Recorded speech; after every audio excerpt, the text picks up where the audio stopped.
नमस्कार, फाइटर समाचार में आपका स्वागत है। पेश आज 6 फरवरी दोपहर 3 बजे राजस्थान की खास खबरें। चंडीगढ़ मेयर चुनाव में हुई धांधली के खिलाफ आम आदमी पार्टी की याचिका पर सुप्रीम कोर्ट में सुनवाई हुई। सीजेआई डीवाई चंद्रचूड़ ने वह वीडियो भी देखा जिसमें चुनाव अधिकारी अनिल मसीह बैलेट पेपर पर क्रॉस लगाते दिख रहे हैं। इसके बाद सीजेआई ने कहा, वीडियो से साफ पता चल रहा है कि चुनाव अधिकारी ने बैलेट पेपरों को खराब किया। क्या ऐसे ही चुनाव करवाए जाते हैं? यह लोकतंत्र का मजाक है, लोकतंत्र की हत्या है। इस अवसर पर केस होना चाहिए। उन्होंने आदेश दिया कि मेयर चुनाव के पूरे रिकॉर्ड को जब्त करके पंजाब एवं हरियाणा हाईकोर्ट रजिस्ट्रार जनरल के पास रखा जाए। बैलेट पेपर और वीडियोग्राफी को संभाल कर रखा जाए। उन्होंने चंडीगढ़ नगर निगम की बैठकों पर भी रोक लगा दी है। सीजेआई ने कहा कि चुनाव अधिकारी को बताना होगा कि वह भगौड़े की तरह कैमरे की ओर देखते हुए बैलेट से छेड़छाड़ क्यों कर रहा है। अगर वे कोर्ट को संतुष्ट नहीं कर पाए तो दोबारा चुनाव कराने होंगे। कोर्ट ने चुनाव अधिकारी अनिल मसीह को 19 फरवरी को पेश होने की आदेश दिया है। कांग्रेस प्रदेश अध्यक्ष गोविंद सिंह डोटासरा ने प्रदेश की भाजपा सरकार पर जमकर निशाना साधा। उन्होंने कहा कि वह हमारे कामों में गड़बड़ी की बात करते हैं। यदि गड़बड़ी आती है तो कार्रवाई भी करें, उन्हें किसने रोका है? जांच करनी है तो करो, उनकी कलम में स्याही नहीं तो हम दवात भेज देते हैं। डोटासरा ने संवाद कार्यक्रम के लिए चूरू जाते समय फतेहपुर में हाईवे पर मीडिया से बातचीत के दौरान यह बात कही। डोटासरा का फतेहपुर विधायक हाकम अली के नेतृत्व में स्वागत किया गया। डोटासरा ने कहा, इस बार निश्चित ही कांग्रेस पार्टी लोकसभा का चुनाव जीतेगी। हम जगह जगह जाकर कांग्रेस के कार्यकर्ताओं और लोगों में उत्साह देख रहे हैं। राजस्थान में 2 महीने में ही भाजपा की सरकार फेल हो चुकी है। सरकार 2 महीने से न तो कोई कार्य योजना बना रही है और न ही कोई अफसर लगा रहे हैं। हमारी सरकार के जो काम थे वह भी रोक दिए। डोटासरा ने कहा कि यह सरकार पर्ची से बनी है। जयपुर लिटरेचर फेस्टिवल के अंतिम दिन सबसे ज्यादा चर्चा में पूर्व राष्ट्रपति प्रणब मुखर्जी की बेटी शर्मिष्ठा मुखर्जी का सेशन रहा। पुलिस फाइल्स पर भारत के पूर्व विदेश सचिव विकास स्वरूप के साथ चर्चा में पुलिस अफसरों ने अपने अनुभव साझा किए। इस दौरान दिल्ली पुलिस के पूर्व कमिश्नर नीरज कुमार ने बताया, सबसे ज्यादा सट्टेबाजी के मामले राजस्थान में सामने रहे। यह सब कुछ यहीं से शुरू हुआ। इसकी शुरुआत कोटा से हुई। कोटा में रजवाड़ा प्रीमियर लीग का आयोजन हो रहा था। इसे कई मशहूर लोगों की ओर से आयोजित किया जा रहा था जो आरसीए का पार्ट था। उन्होंने कहा, यूं कहें तो इन सबके पीछे राजस्थान क्रिकेट एसोसिएशन था। उस वक्त मैं बीसीसीआई की करप्शन यूनिट को लीड कर रहा था। हमें लोकल पुलिस की मदद से न केवल प्राइवेट लीग को रुकवाया बल्कि उसके पीछे जो भी प्राइम मूवर्स थे उन सबको अरेस्ट करने का काम किया। उसी वक्त हमने 21 लोगों को गिरफ्तार किया था। अजमेर के पोक्सो कोर्ट ने 4 साल की बच्ची से रेप के दोषी पड़ोसी को 20 साल जेल की सजा सुनाई। कोर्ट ने 50,000 का जुर्माना भी लगाया। जज बन्नालाल जाट ने तल्ख टिप्पणी में कहा, उन्होंने कहा, घटना से पड़ोसी व्यक्ति के प्रति विश्वास में कमी आएगी और इससे कोई भी अपने पड़ोसी पर विश्वास नहीं करेगा। सरकारी वकील रुपेंद्र परिहार ने बताया, 8 जुलाई 2022 को ब्यावर सिटी थाने में पीड़ित परिवार ने दी रिपोर्ट में बताया था कि उनकी 4 साल की बेटी घर के बाहर खेल रही थी।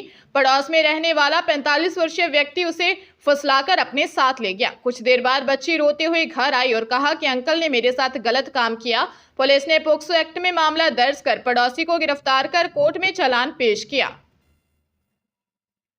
राजधानी जयपुर में एसीबी के निर्देश पर विशेष अनुसंधान इकाई जयपुर द्वारा कार्रवाई करते हुए जिला सत्र अदालत में तमिल शाखा के सहायक कर्मचारी राजेंद्र कुमार मीना को परिवादी से 4,500 रुपए की रिश्वत लेते रंगे हाथों गिरफ्तार किया है।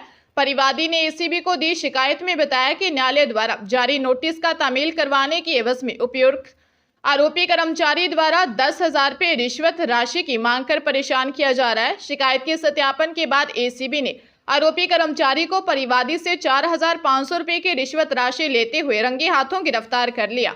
एसीबी के उप महानिरीक्षक पुलिस रणधीर सिंह के निर्देशन में आरोपी से पूछताछ जारी है।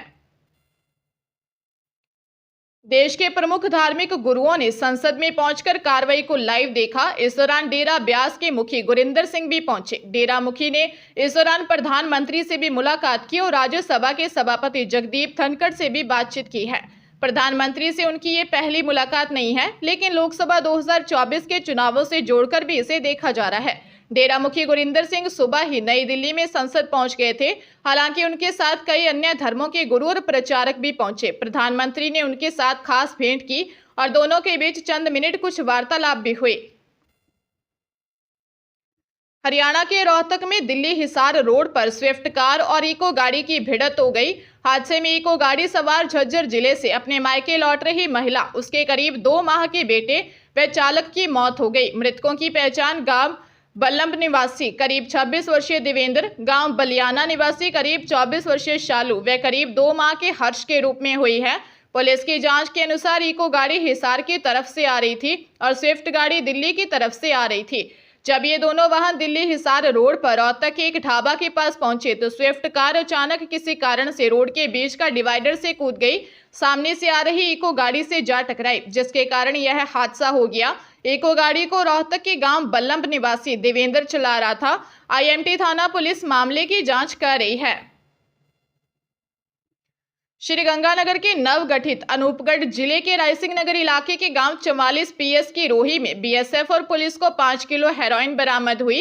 अंतर्राष्ट्रीय बाजार में इस हेरोइन की कीमत 35 करोड़ रुपए है।